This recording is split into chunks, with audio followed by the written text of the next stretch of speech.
Hi, I'm Joe Feeks, editor of Pig Health Today, and with me is Amanda Beaudoin. She is a veterinarian and director of One Health Antibiotic Stewardship for the Minnesota Department of Health. Thank you for joining us today. Thank you for having me. Stewardship. When you talk to farmers, I mean, they have a good reputation for being good stewards of the land, good stewards of water, good stewards of energy. You're a big advocate of antibiotic stewardship. What exactly does that mean? I'm really glad you mentioned that because I do think that producers are well seasoned at being stewards because they're constantly thinking about how can we maintain what we're doing today for the future. And so when we think about antibiotic stewardship, at the base of it, it's how do we improve the way that we use antibiotics. But when we think about it in a more detailed way, we really need to do that in a defined way that includes examination of what's happening, following that over time, deciding whether we need to make changes to that, and sort of feeding back into the system. So it's something that's going to sort of emerge and change.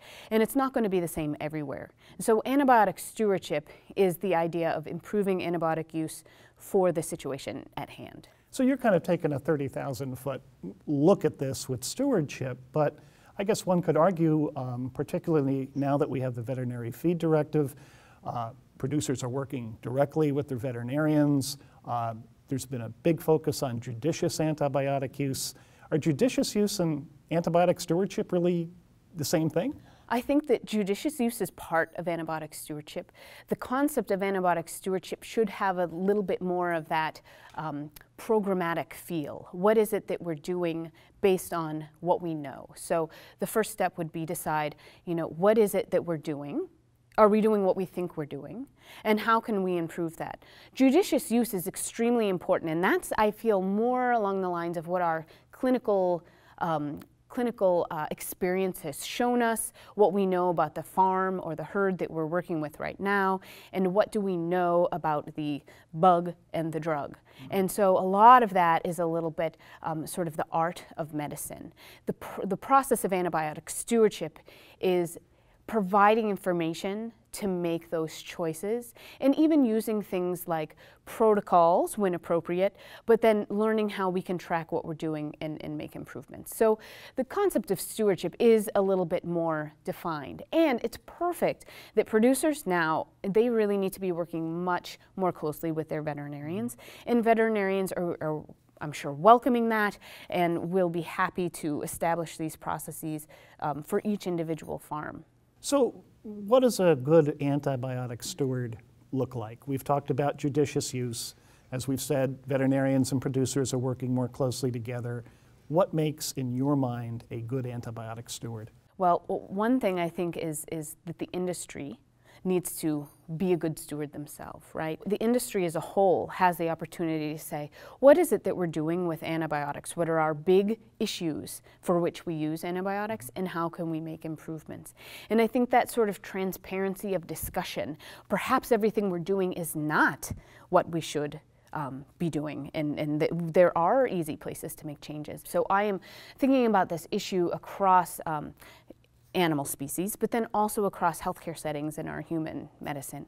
And an example of where sort of this idea of what have we been doing, maybe we've been doing something wrong, is in nursing homes. So for example, for years it's sort of been entrenched that there are certain components of a resident in a nursing home's clinical situation that might indicate that it's time for you to assess, do they have a urinary tract infection?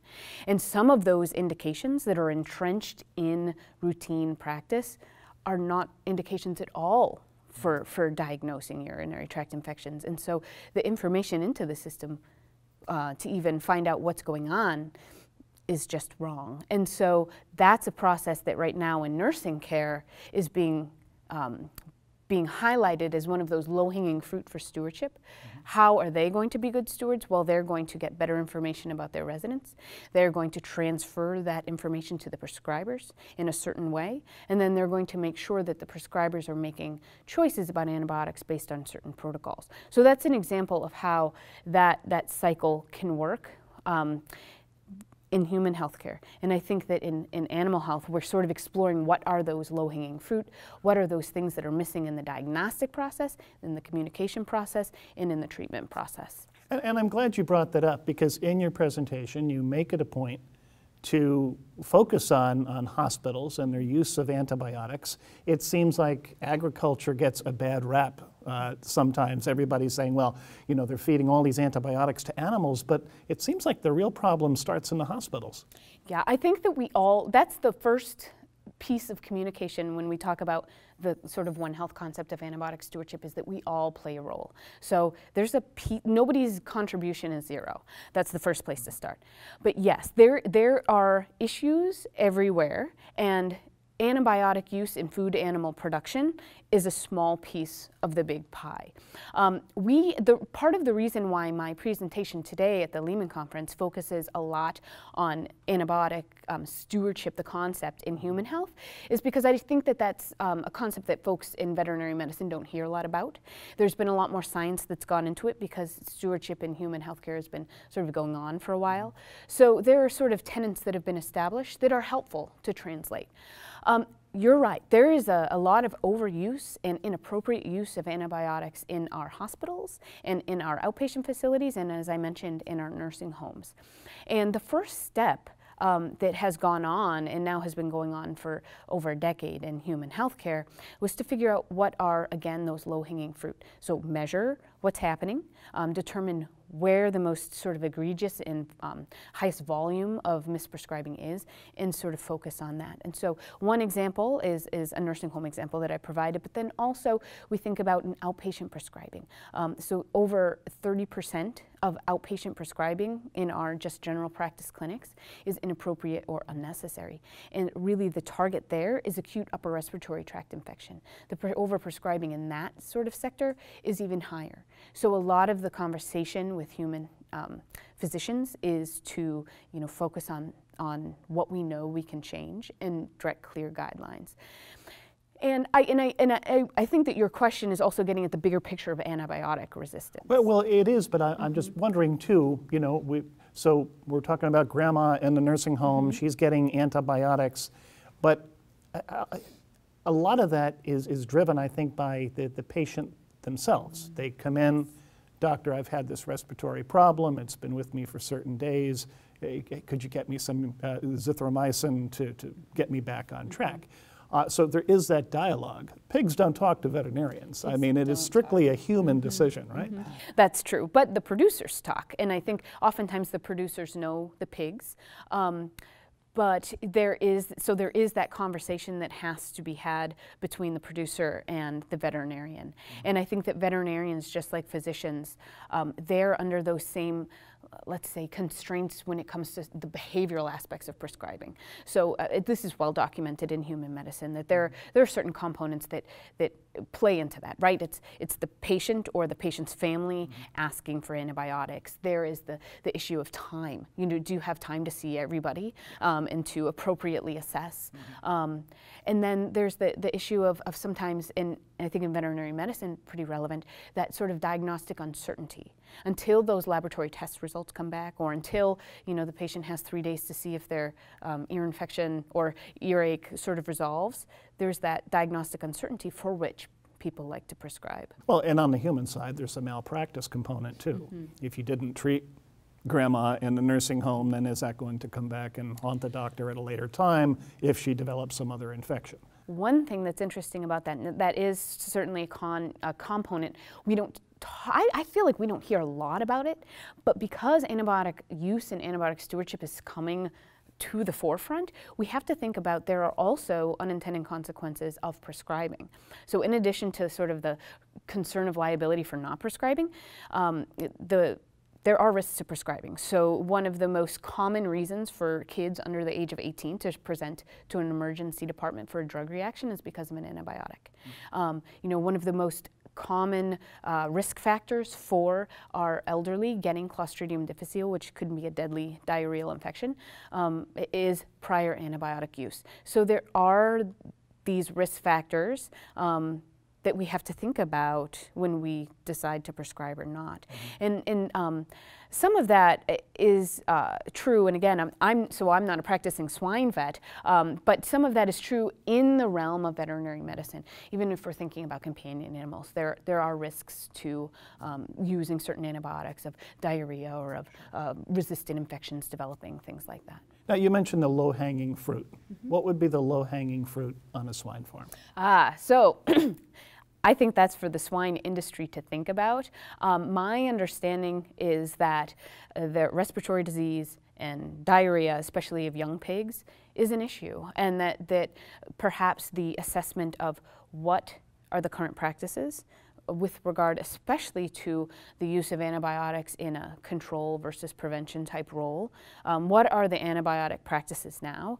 And is there a way that we can improve them, both from the standpoint of using antibiotics that are less medically important to human medicine, but also sort of appropriate and taking care of the situation to save the need for more antibiotics in the future.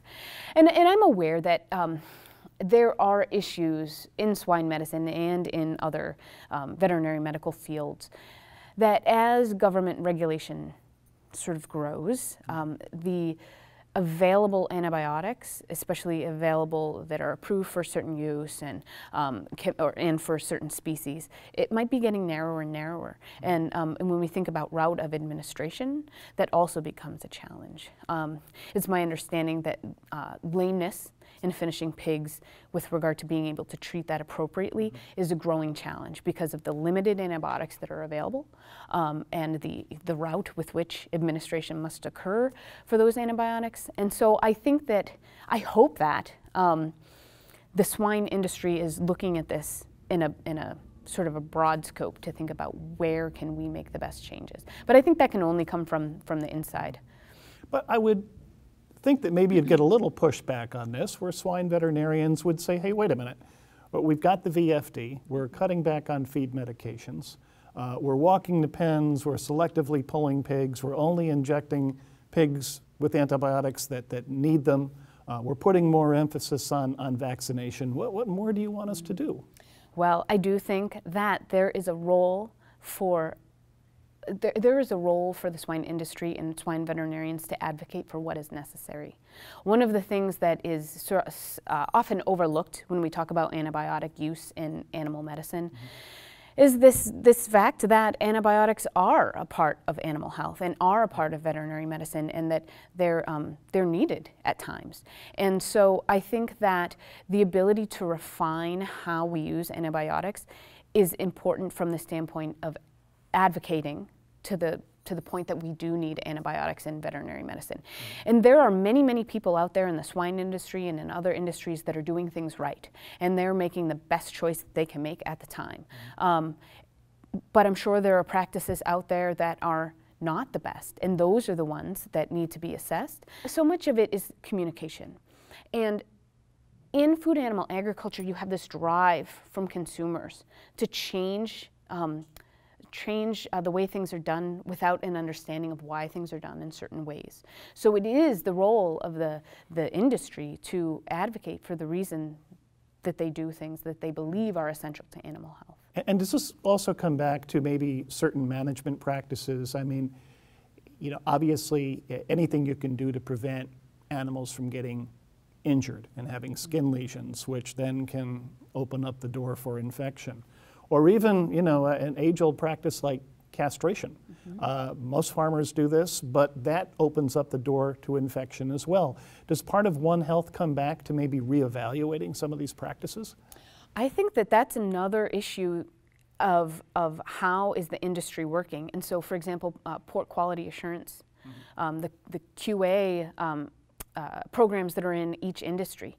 A lot of that animal health, how do we get animal health to the top level so that we don't need to use antibiotics? How are we having a good biosecurity program, vaccinating appropriately, preventing injury in animals? All of that as part of quality assurance is also part of antibiotic stewardship. No matter what field you're talking about, the number one step to combating the problem of antibiotic resistance is infection prevention. And lastly, I know you work with a lot of different species.